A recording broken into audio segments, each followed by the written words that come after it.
নমস্কাৰ মই অনিন্দিতা জোৱাৰড্ৰপৰ পৰা অনলি 980 रुपीजত অফাৰত দি থকা সেমি পাটৰ হেভি ব্লাউজ পিছৰ চাদৰ মেখেলা গেজুৰ আপোনালোকৰ বহুতে চিলাই ৰেডি টু ওয়্যাৰ কৰি লৈছে ৰেডি টু ওয়্যাৰ কৰি নললে আপোনালোকৰ 980 रुपीजত আপোনালোকে ধুনিয়াকৈ অফাৰ প্ৰাইজত লব পাৰিব এই কাপোৰ গেজুৰ অনলি 980 रुपीज আপোনালোকে দেখিছে বহুতে 1280 1380 এনেকুৱা দামত বিক্ৰী কৰি আছে আমি মাত্ৰ 980 টকাতে এই কাপোৰজোৰ অফাৰত দি আছো চাওকচোন এখন আছিল চাদৰ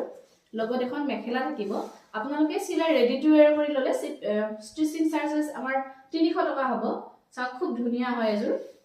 এখন আছিল হেভি মেখেলা আৰু ব্লাউজ পিসটো হেভি হ'ব এই কাপোৰজোৰ মাত্ৰ 980 টকাতে আপোনালোকে আমাৰ পৰা হোম ডেলিভাৰী লব পাৰিব চাওকচোন এজুৰ ব্লাউজ পিস হেভি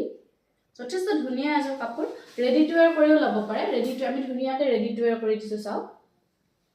আৰু ৰেডি টু ওয়্যাৰ নকৰাকৈ অনলি 980 रुपीजতে আপোনালোকে লব পাৰিব আৰু যদি আপোনালোকে সিপাজৰৰ বুটিকত আহি লয় এবাৰ কিন্তু ক'ব লাগিব যে অফাৰত দিয়া কাপোৰ দেখুৱাব বুলি যথেষ্ট ধুনিয়া হয় চাওক মেখেলা হেভি চাদৰ হেভি আৰু ব্লাউজ পিসটো হেভি হয় অনলি 980 रुपीजতে আমি দি আছো বহুতে আচৰিত হয় যে 980 रुपीजত দিয়াৰ কাৰণে বহুতে মোক গালিও পাৰিছে তথাপিও চাওক মোৰ নিচিনা যিসকলে বিক্ৰী কৰি আছে বহুতে বেয়া পাইছে 980 रुपीजত দিয়াৰ কাৰণে কিন্তু অনলি 980 रुपीजত আপোনালোকে এই কাপোৰজোৰ অসমৰ যিকোনো ঠাইতে আমাৰ পৰা হোম ডেলিভাৰী লব পাৰিব ধন্যবাদ